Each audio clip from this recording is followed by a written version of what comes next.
ఇచ్చిన సంబంధాల పెళ్లిల కథ ఏంది, ఏమి చేయాలి, ఎట చేయాలి? అయితే ఇప్పుడు వాళ్ళు ఇంకా ఫోన్లలో మాట్లాడుకునే. ఆహా, ఓ లకమా 80 రోజులు అంటే చిన్న సన్న ముచ్చట అనులా.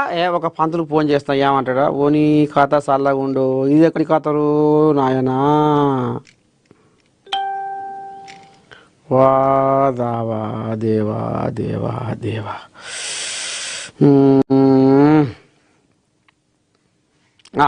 ఈ పంతులకు ఫోన్ చేద్దాం, ఏమంటాడో. భారతీయ సంస్కృతిలో వివాహం అనేది కేవలం 2 మనసుల కలయిక మాత్రమే కాదు, 2 కుటుంబాల అనుబంధం.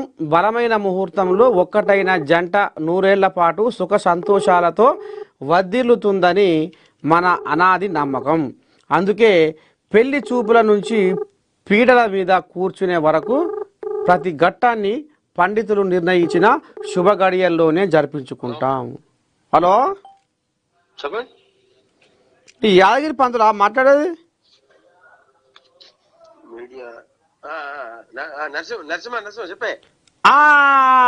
నేనే నర్సయ్య తాతని. చెప్పాను.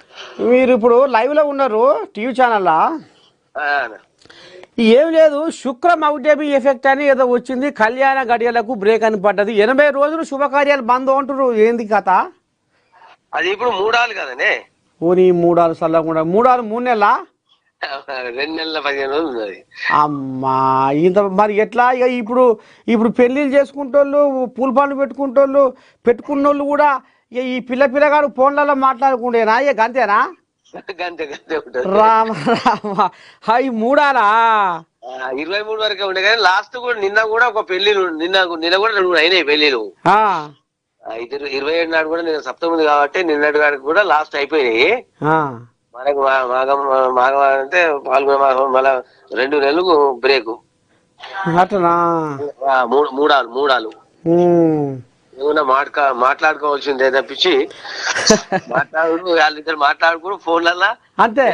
ఏదైనా విహారయాత్రకు పోవచ్చు అంతే ఉంటుంది కానీ ఏముండదు. అట పోవచ్చునా? తిరగవచ్చు కానీ ఏం చేయొద్దు మరి. పోయి కథ చల్లకుండా అంతే. ఇక ఏదో ఇక అట పోయి జర తీర్థయాత్రలో పుణ్యక్షేత్రాలు సేవించి రావచ్చు అంతే. రామ రామ.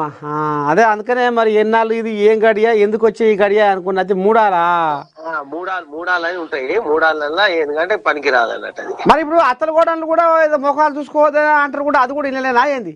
అయితే అంటే ఇప్పుడు పెళ్లి అయిన వాళ్ళు ఉంటారు, కొత్తగా పెళ్లి అయిన వాళ్ళు ఒక నెల రోజుల దాకా గడప దాటొద్దు అన్నట్టు. అత్త కోడలు గడప దాటొద్దు. అయ్యా, ఇంటనే ఉండాలి. రామ రామ, భలే ఉంది. అది ఇప్పుడు కాదు, అది ఆషాఢ మాసం. ఇంకా అది వెళ్ళిపోయిందా? ఆషాఢ వెళ్ళిపోయింది కదా. ఆషాఢ మాసం ఇప్పుడు జ్యేష్ఠ మాసంలో పెద్దోనికి పెళ్లి చేయొద్దు ఒకటి. అయితే ఎందుకంటే పెళ్లి ఏం చేసుకుంటారు అంటే శ్రావణం భాద్రపదం చేసుకుంటారు కదా, ఆషాఢం వస్తుంది. శ్రావణం తర్వాత ఆషాఢ మాసం కదా. ఆషాఢ మాసంలో ఇప్పుడు అత్తా కోడలు ఇంట్లోనే ఉంటారు, ఒక గడప దాటొద్దు అది. కాబట్టి ఏంటంటే అప్పుడు ఆడపిల్ల ఎక్కడికి ఉంటది, తల్లిగారింటి ఉంటది నెల రోజు. దానికి ఆషాఢ మాసం పట్టి పెట్టి, ఎందుకంటే కొన్ని నెలలు ఉంటది, కొన్ని నెలలు ఉండదు. ఆషాఢ పట్టి అంటే ఇప్పుడు చేసుకున్న భర్త వాళ్ళ తల్లిదండ్రులు పోయి ఆషాఢ పట్టి పెట్టి అమ్మాయి చూసుకోవాలి. ఆషాఢ మాసం తర్వాత శ్రావణ మాసంలో అట్లా. మొత్తానికి ఇది కథ. సరే పంతులు, సరే మంచిది, ఉంటా. శనార్థి. ఇగో గిదుల్లా ఇక పిల్లగాడు ఏమైనా ఫోన్లలో మాట్లాడుకుంటే తప్ప వాళ్ళకి పుసుకున్నా మరి ఇక 3 నెలల దాకా మరి అరే ఎటువా ఏందా అని ఒక కడుపుల మనసులో ఏమైనా మరి మెదులితే ఇక మీరు అట తీర్థయాత్రలకు పుణ్యక్షేత్రాలకు పోవచ్చునట. అట్లేం కాదన్నట. పోయి తమాషగా దేవుణ్ణి దర్శనం చేసుకొని, లేకపోతే ఏమన్నా టూరిజం అని అక్కడ జర కొంచెం మనశ్శాంతి. ఎందుకంటే ఇప్పుడు లట్లాంటి ఉంటుంది కదా, అమ్మా 3 నెలల దాకానా అనేది ఉంటుంది కదా మనసులో.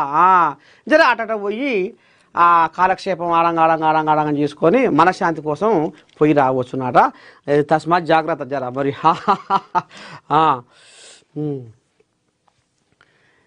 ఇదేంది హైదరాబాదు తగ్గేదేలే, భారత్లోనే అతిపెద్ద ప్రైవేట్ రాకెట్ ఫ్యాక్టరీ ప్రారంభం, అమెరికాకు స్పేస్ ఎక్స్, ఇండియాకు Skyroot, space tech hub of ఇండియాగా హైదరాబాద్ స్వయంగా ప్రారంభించిన ప్రధాని మోదీ, తెలంగాణ ప్రభుత్వ ప్రోత్సాహకాలతో నూతన ఆవిష్కరణలు, స్కై రూట్ విజయం భారత యువశక్తికి స్ఫూర్తి.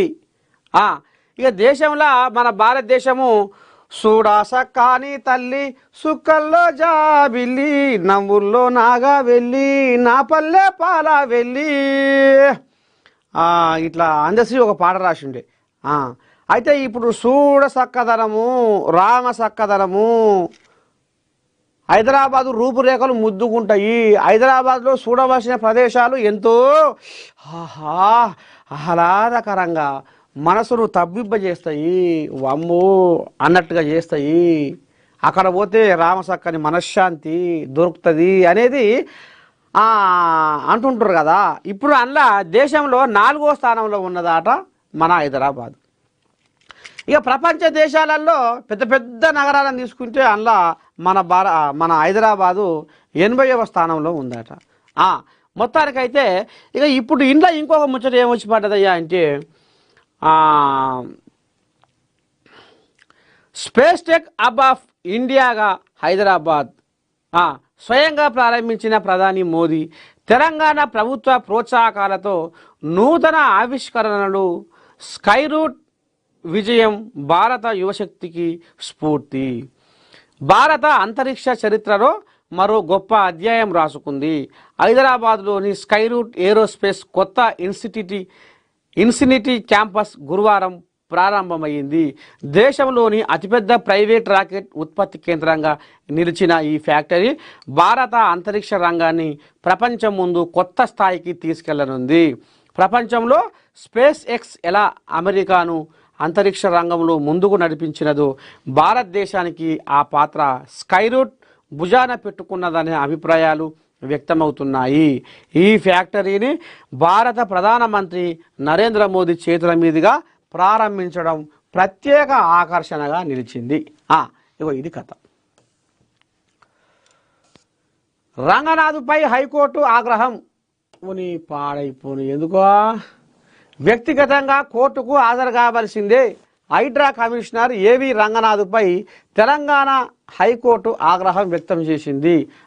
ఈ బతుకమ్మ కుంట ఉండే కదా అంబర్పేటలో, బతుకమ్మ కుంటలా ఇక కొన్ని కోళ్ళాగలప్పుడు ఇది మాది అది నీది అన్నట్టుగా కొన్ని ఏదో మరి హైకోర్టులో ఏదో కేసు వేసినట్టుంది. ఇక అందులో మరి బతుకమ్మ కుంట వివాదంలో డిసెంబర్ 5వ తేదీలోపు కోర్టు ఎదుట ప్రత్యక్షంగా హాజరు కావాలని ఏవి రంగనాథ్ను ఆదేశించింది. లేకుంటే నాన్ బెయిలబుల్ వారెంట్ జారీ చేస్తామని ఆయన్ను హైకోర్టు హెచ్చరించింది. చూడాల మరి ఆయన మొన్న రమ్మంటే పోలేదట, ఎట్టరాబు అని కోర్టు ధిక్కరణ కింద ఇక మరి జరంతా కళ్ళెర్ర చేసింది కోర్టు అనేది కథ నడుస్తుంది. చూడాలి మరి రేపు ఇంకా ఏం కథ నడుస్తుందో దీని మీద మనం ముందు చూద్దాం. కేసీఆర్ ఓఎస్డీని విచారించిన అధికారులు. ఫోన్ ట్యాపింగ్ కేసులో ట్విస్టు. ఫోన్ ట్యాపింగ్ కేసులో సిట్ అధికారులు దూకుడు పెంచారు. ఈ కేసులో మాజీ ముఖ్యమంత్రి బీఆర్ఎస్ అధినేత కల్వకుంట్ల చంద్రశేఖరరావు ఓఎస్డీ రాజశేఖర్ రెడ్డిని గురువారం విచారణ చేశారు. 2 గంటల పాటు విచారణ జరిపి స్టేట్మెంట్ రికార్డు చేశారు. ఈ విచారణలో సంచలన విషయాలు